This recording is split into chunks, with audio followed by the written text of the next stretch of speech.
हे कुठले भिजलेले फटाके घेऊन येतात, कुठला भाल्या मामा आणि कुठला काही प्रश्नांची उत्तरं हे मी नंतर देईन.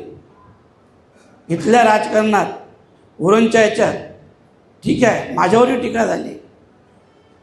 तो काय फटाका ओलावेला तर तुझ्या ढुंगणाखाली लावला ना, मग तुला कळेल. तुझ्या बापाला केंद्रीय मंत्र्याला विचार, तो फटाका आहे का बॉम्ब आहे, तो सांगेल तुला. आणि तूही 1 वर्ष झालं, आणखी 4 वर्ष मजा कर. 4 वर्ष पुढच्या निवडणुकीत ना तुला दाखवतो. नाही दाखवलं तर मी पण 2 बापाची औलाद दाखवतो. कारण लढाई त्यांनी सुरू केलेली आहे. संपवू आपण संपवू आणि आपण दाखवून देऊ तर आम्ही कोण आहोत. आता त्यांच्याकडून मला काही अपेक्षा नाही, ही लक्षात ठेवा. ते राजकारणासाठी कोणाला पण बाप बनवते, कोणालाही बनवते, पण आपण तसे नाही आहोत. आपला एकच बाप असतो, एकच बाप, एकाच बापाची औलाद आहोत.